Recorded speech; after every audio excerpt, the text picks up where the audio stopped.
Ito din, pupay ng ina mo. Hop, hop, hop, hop, hop. Gago, tandaan ka, kanina ka pa. Sige, bantin natin. Alam mo ba, yung alam mo ba yung design ng benda na to? Diyan yan, ito pinagayahan yan. Tignan mo yung helmet. Yo, what is up mga fanatics? Sana masarap ulam nyo, magandang buhay sa lahat. Panibagong araw, panibagong vlog na naman mga tol. Ngayong araw samahan nyo ko, pumunta tayo ng Muntinlupa para sa Full South Tambike 2024. Isa sa pinakamalaking tambike sa South. So kasama na dyan yung Calabarzon, and mostly Calabarzon, Calamba ang puta, Calabarzon, Calamba, inangkin nyo, Cavite, Laguna, Rizal, Quezon. But parang di ko pa alam. So ayun, Full South Tambike, Muntinlupa gaganapin. Bayanan Baywalk yata yung venue. So naka Freedcon naman tayo na R1 Pro. Wala kasi akong tiwala na ilagay yung phone ko sa harap. Medyo sketchy pag nilagay ko yung phone sa harap, lalo na dun tayo papunta. Alam nyo naman yung crime rate sa mga ganong lugar. Tsaka baka masira yung camera sensor ng iPhone 16 Pro Max fully paid. Yabang gago. Dati ka bang tanga? So dito tayo dadaan sa Buhay na Tubig kasi nasa Imus ako ngayon. So ang daan natin ay Buhay na Tubig. Labas tayo ng Pasong Buhaya, Daang Hari. Pagkadaang Hari, dire-diretso na lang yon papuntang Muntinlupa, tapos doon na tayo mga pa kasi hindi ko rin naman kabisado yung lugar na yon. So let's go, nandun na yata yung Retro Boys Laguna together with our brothers from Classic Boys Makati. Yan, nag-join yung Classic Boys Makati. So even though it's a Full South Tambike, that event is open for all. Kung taga Norte ka, gusto mong pumunta, walang problema. Taga NCR ka, gusto mong pumunta, walang problema. So ayun, try natin i-cover yung event. Gagawin ko yung best ko, makapag-interview tayo ng mga magagandang builds doon. And let's see, nakaka-excite. So sabi ko kahapon, linisan ko si Miko kasi nga yun, may tambike, Full South Tambike, ganun. Palinisan natin si Miko, kaso hindi na nangyari. Gawa ng galing rin akong school kanina, may year-end party kami. Bahala na, scrambler. Yun naman yung maganda sa scrambler eh. Tangina, kahit madumi yan, wala silang pakialam kasi nga scrambler ka, di ba? So scrambulan. Gagawa din pala ako ng content mga fanatics kung paano natin ipapa-heavy PMS to. Preventive maintenance natin to si Miko. Change oil, tune up, check ng valve clearance, yun, tune up nga yun. Tapos yung mga gulong, pa-check natin yung mga bearings, almost all. Kasi heavy PMS yung goal ko para ma-maintain natin yung healthy engine ng motor na to. And then rehistro, may expired na to December 27. Birthday ko. Sa birthday ko may expired na to si Miko, and unfortunately magkasabay sila ni Mitsumi ng buwan December. Kailangan nare-rehistro na, magastos. Si Mitsumi yung Mitsubishi Mirage natin, Miss UBB natin yung Miss UBB. Na-change name ko na yun si Mitsumi. Hindi na lang din ako nakagawa ng content about sa LTO, HPG processes, kung paano mag-change name. Pero madali lang siya mga fanatics, ubos oras lang talaga. Hindi siya magastos. Parang hindi ako umabot ng 1,000 sa HPG and LTO. Ang pinakamahal doon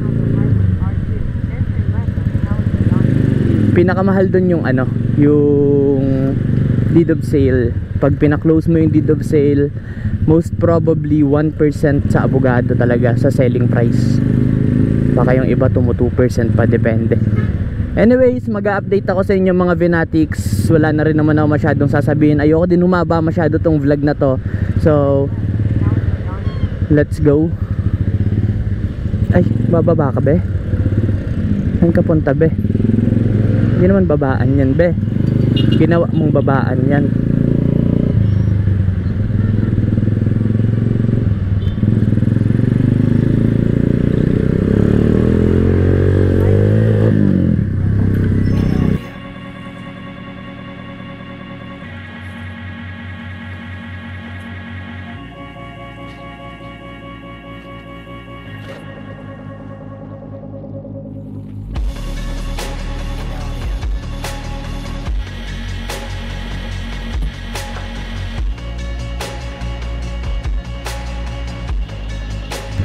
Okay. Buo na pala tong Great Wall of Molino. Let's go. Dito na tayo, tatawid na lang tayo dito. Tapos dire-diretso na yan. Kakanan tayo sa may Evia. Labas natin. Ay hindi na tayo kakanan sa Evia. Sa Alabang na siguro tayo dati. Pero bahala na, hindi ko kasi talaga alam dito. San Pedro nga pala yung labas pag sa Evia ako dumiretso. So nabawas-bawasan yung tagal ng waiting time dun sa intersection na yon simula nung natapos yung flyover for 5 years. Grabe, tagal nun. Let's go. Woo, sarap. Hindi na mainit. Turn left to stay at Daang Hari Road. Okay.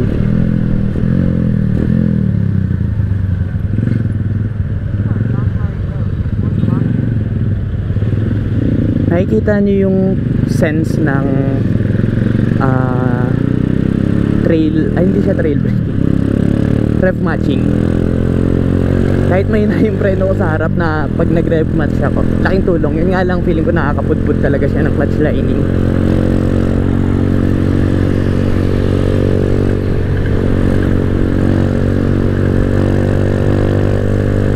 Laking lubak nun.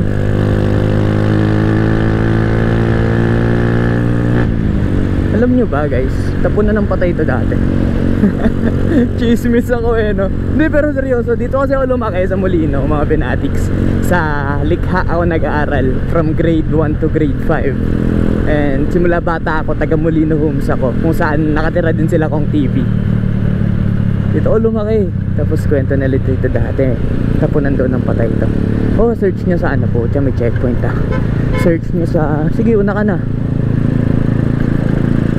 Search nyo sa Google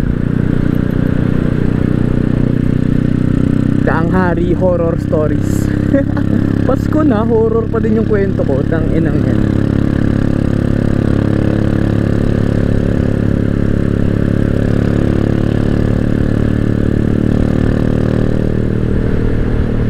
Let's go, let's go.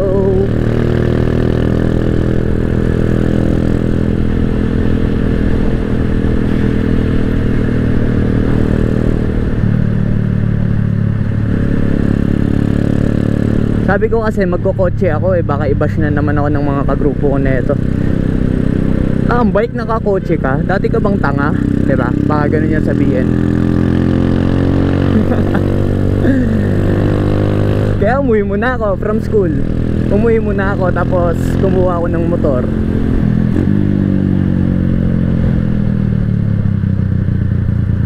Eto, kay Bilyar na to lahat, halos lahat pagmamayari na ni Bilyar to, ni Ninong.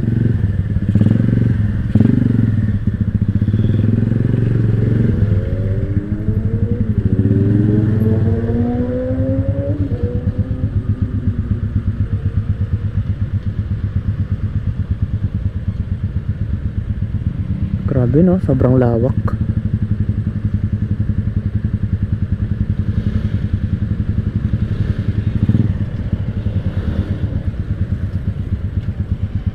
Makakita kayo ng mga racers dito. Ginagawa nilang ano yan, yung stoplight, ginagawa nilang start timer. 8, 7, 6, ayun, Raider, M3, Aerox, Click. Ayun na, puta, wala pang anggo Ayun na. Uy, delikado to Pabusan na natin i-compromise yung kaligtasan ng bata para lang sa comfort. Pwede naman kayo mag-commute na lang dito pa sa Daang Hari.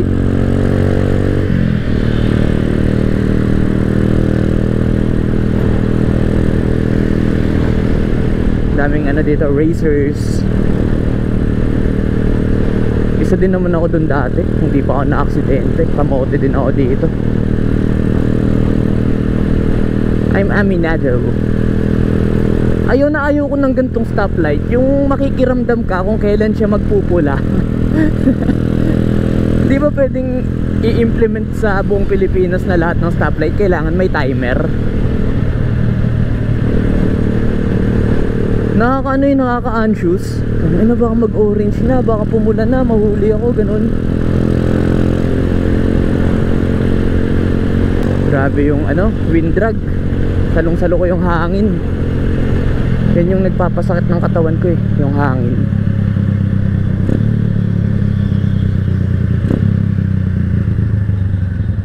Mga gantong lane filtering yung medyo delikado kasi dalawang side mirror yung pwede mong mabasag. Sumalpo ka sa kanan, babounce ka sa kaliwa. Kaya dapat play safe lang, yung sure ball lang. Yan, kamong lusot na, lusot na.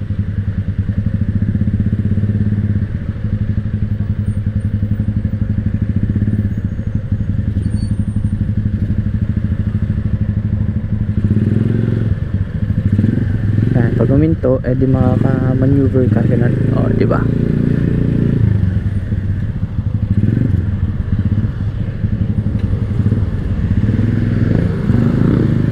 Thank you.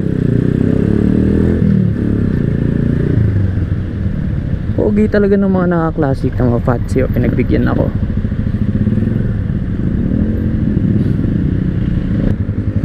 Lo. Oh. Honda City certified bobo, giatras sila. Yellow box ka na boss, bigyan mo ang ano, pang kape, di ko ilalabas yung plaka mo. Yellow box ka pa din boss, atras pa. O dali o, pang kape o, pakita ko nagbiblink yung camera ko. Joke lang, walang yan, walang perfecto. Ito din, pupay ng ina mo.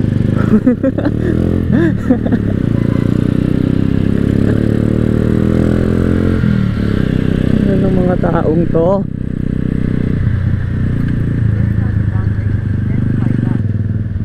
You are entering NBP Reserve. Ah, hindi pwede pwede ba dumaan dito? Sir, pwede ba dumaan dyan?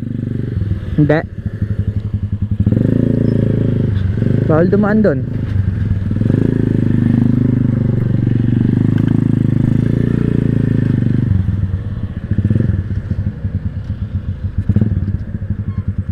Ito pala yung napapanood ko sa mga vlog na ano. Ba't sila pwede? Ba't ako bawal? Unfair nyo naman.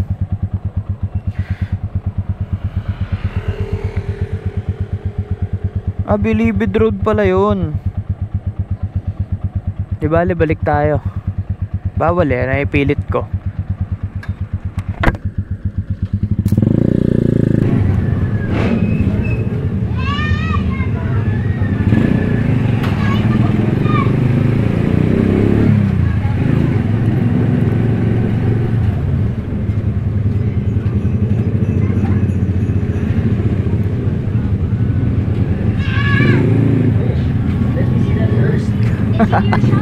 Putang ina, si Bak.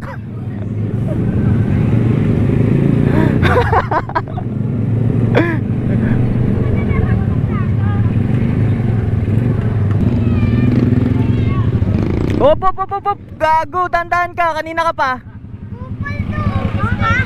Kaya bante na.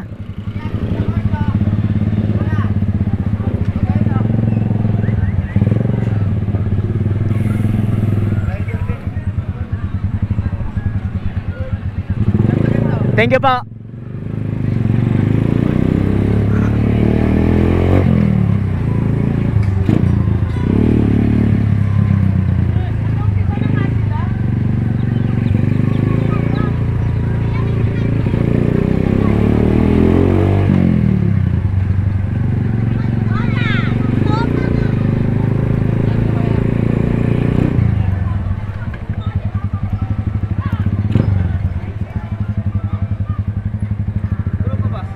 RBL boss, nandito na sila? RBL lang dito.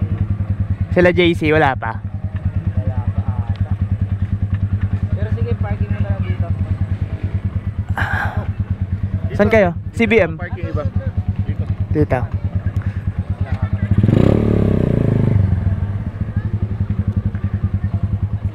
Papa Tristan is here. Pwede na ako dyan?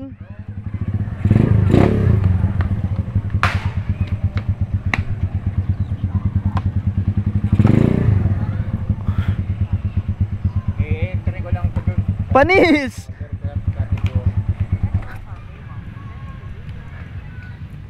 Grabing traffic. Kawawa. Kanina pa kami dyan, mga alas 4. Ayun o, entry ni Daddy Tristan yung bike niya. Sama sa vlog. So we are here na sa Muntinlupa, Baywalk. And let's see kung anong meron sa loob. Tara, hanapin natin sila.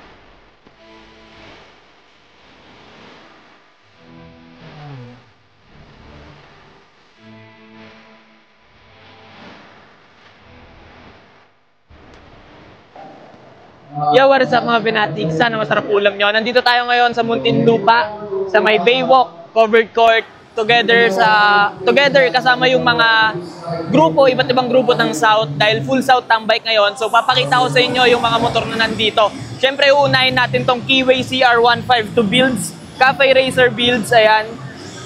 Ito kay Bricks to sa kagrupo natin. Pasok tayo dito. So pagdating naman sa pagbibuild ng Keyway CR152, sobrang simple lang naman. Clip-on handlebars, yung iba nilo-lowered, yung iba hindi na. Tapos yan, upuan, tambutso. Since pinahaba niya lang yung swing arm niya. Pero syempre, mas maraming mga maaangas na motor dito, mga Venatics. Yan. So ito mga Keyway lang din to. Keyway.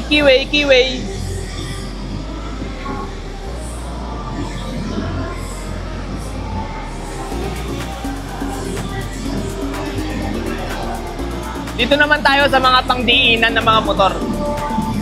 W800 by Kawasaki. Sobrang ganda niyan.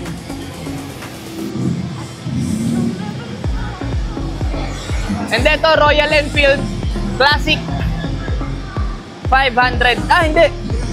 Ha? 350. Classic 350. Royal Enfield Classic 350, syempre gawa ng kaibigan natin na si Jed ng Garahe Eskinita.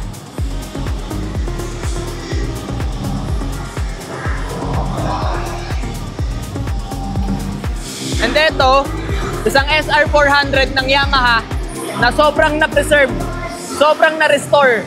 Nakikita nyo naman yung mga chrome details niya. Sobrang solid na itong motor na to. Ito yung gustong-gusto kong motor kung magbibuild man ako ng scrambler.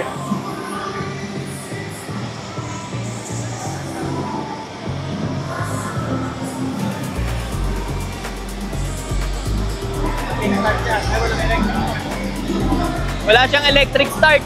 Kickstart, 400cc, sisipain mo. So, yun lang yung downside natin, no?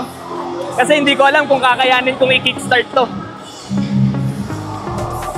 Alright, so, ayan, napaka-broad ng mga motor na nandito. Hindi ko na maiisa-isa, pero, ayan, papakita ko na lang sa inyo. May CB400, may Cafe 400 ng Motorstar, Rusi 250 Classic. Ito, anong motor to? CB4, Royal Enfield GT 650. Tapos ito C400 by Motorstar. May mga small bikes din dito, Classic 250, halo-halo, may mga TMX. Tapos iba't ibang build. Ito nakikita nyo, handlebar niya sobrang lapad. Dinaig pa yung beach bar. Yan. Tapos ito sa mga kaibigan natin from Classic Boys Makati, Victorino 250i ni Ron Nunag. Tapos C400 ni Aerol, barista ng Upshift Moto Cafe. Tingnan nyo naman kung gaano kababa yung handlebar niya.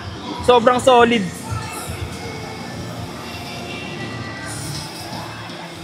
Yan, sobra ito. May mga... Ito parang motor ni Batman. Sobrang ganda. Tapos, di ko alam kung legit to. Buy me daw. Buy me. Parang ganda. Yan, may mga cruiser, chopper, bobber. Sobrang broad. May interceptor. Napakadaming pagpipilian dito na kung gusto mong mag-build, marami kang concept na makikita dito. Mamaya iikutan natin yung mga stores dito. Tatanungin natin kung ano yung mga ino-offer nila. So, stay tuned. Yo, what's up mga binatiks? Sana masarap ulam nyo. Magandang buhay sa lahat. Nandito tayo ngayon sa helmet cleaner vendor ni Miss Laika Luminos. Yan, kasama natin siya. So, magkano ba ang isang session ng linis dito? For 3 minutes, magdi-disinfect siya for 3 minutes, 25 pesos lang. Anong gamit niyang panglinis? Paano mo masasabing malilinis talaga yung helmet? Meron siyang solution na pang-disinfect. Actually, yung pang-disinfect natin, yan yung solution na gamit ng government during pandemic. Ah, so talagang patay ang mga mikrobyo. Pangpatay ng bacteria, ng germs, ng mikrobyo. And then, scented na din siya. Yes, scented. Talagang babango helmet dito. Oo, babango, tapos malilinis siya. Outer din, kasi magmumoy siya eh. Pag-iinit. Yung dito. Oo, tapos pwede mo siyang Pagdating punasan. naman sa electronics, halimbawa ito, meron akong intercom. Safe ba? Safe yan, kasi ang intercom, ano naman yan, Waterproof parang waterproof siya eh. naman siya, oo. Yeah. So, try natin. Ito nga palang helmet na to, mga Venatics. Ito yung napanulunan ko sa Cavite, Tambay, Laika Luminos. Way back 2 years ago. 2 years ago, 1 year. Basta panoorin nyo yun. Parang Tambay sa... Ito rin, sa South End yun. South End, oo. So, try natin. 25 pesos for 3 minutes. Isasarado ko ba yung visor? Much better. Papakita ko. Hindi mo sponsored na ito eh. Hindi natin tatanggalin yung intercom. Hindi tuloy ako makapag-vlog. Gusto rin kita yung vlog eh. Pasok natin, 25 pesos. Playing happy, I'm feeling glad I got sunshine in a bag. I'm useless, but not for long. The future is coming on. Playing happy, I'm feeling glad I got sunshine in a bag. I'm Helmet cleaner by Well Clean. but not for long. The future. Tapos syempre, meron din siya ditong mga luminous shirt. Outlaw syempre. Thank you, Laika. So ayun, natapos na siya. 3 minutes sinalang yung helmet natin. Tingnan natin sa loob. Mainit. Alam mo ba, Ayun. alam mo ba yung design ng bendo na to? Diyan yan, ito pinaggayahan yan. Tiga mo yung helmet. Oo nga, no? Diba? Oo. Diba? Classic. Classic na classic. Kaya unang-unang dinala ko yan sa event na classic. Kasi, di ba, tingnan mo yung design niya. Oo, Na classic. so... Tsaka bagay na bagay talaga to sa amin kasi kaming mga classic riders, di naman kami... Naliligo. Hindi. Joke lang. Hindi kami sumisilong. Oo! Wala, ulan kung ulan. Tsaka hindi nagkakapote. Hindi kami mga nagkakapote. Danas So, din amoy check. Ay, ang bango. Tapos hindi siya basang-basa, no? Oo, hindi kasi, actually, hindi talaga siya basa. Dahil may ano siya nag-heat siya, may init siya. So, yun yung nagpapamoist sa kanya. Kaya safe yung mga intercom kasi hindi Wala naman- rin, hindi siya basa, hindi basa yung intercom. Ito lang moist lang to. Dahil sa init, di ba mainit siya? Oo, Mainit-init siya. Ayan, no? mainit nga. Oo. Kasi pinapatay niya yung bacteria dun sa init. So sa halagang 25 pesos, malilinis na yung helmet mo, no? Madidisinfect na yung helmet mo para na rin sa hygiene tsaka safety.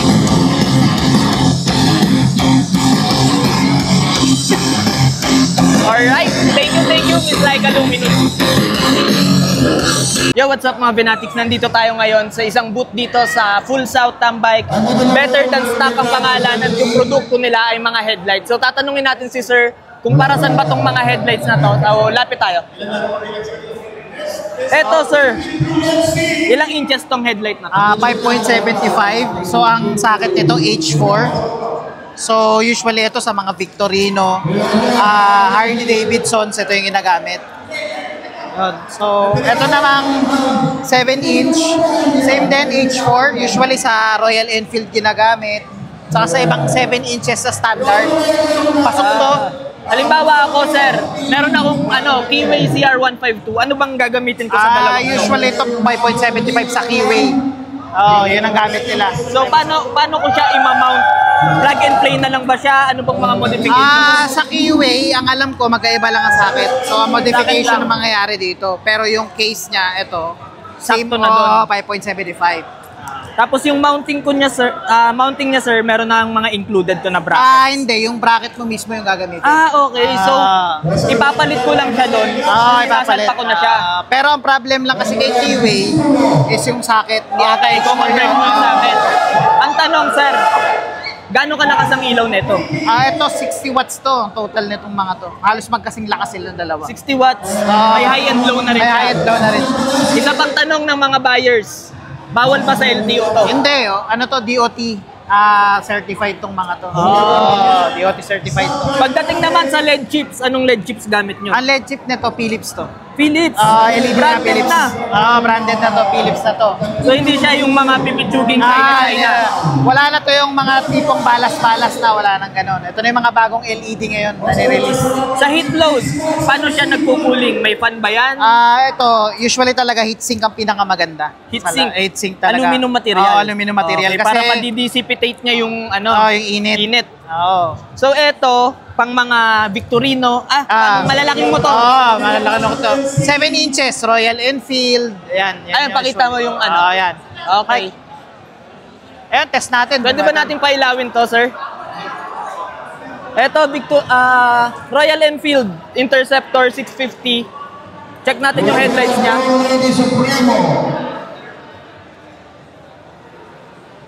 So, tutok mo doon, pre, sa buga niya.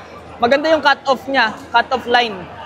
Kaso ayoko i-high beam, may mapupulag.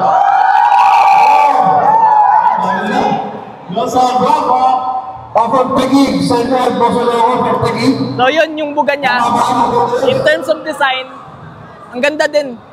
Tsaka sobrang importante nung cut-off line para sa akin para hindi ka makabulag ng kasalubong mo. So okay na okay siya. Sir, pagdating naman sa presyo, magkano?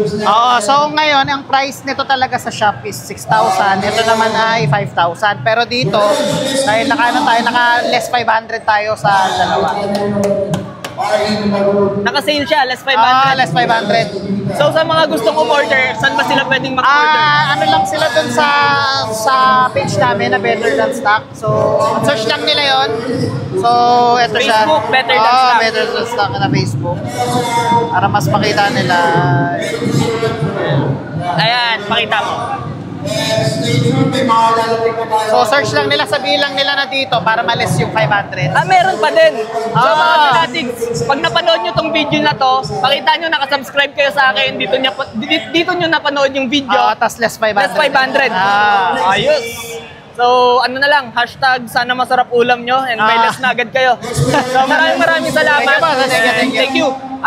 Looking forward na maigamit natin yan kay Nico. Tatapusin ko na yung vlog dito. Ito yung mga bike of the night. Nasa harap na, papakita ko sa inyo.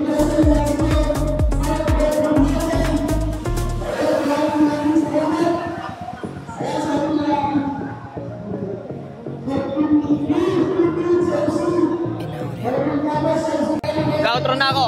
Maraming salamat sa panonood. Sana laging masarap ulam nyo. Sana laging malambot unan nyo. Once again, this is Ben together with the Retro Boys Laguna. Hey! Signing off.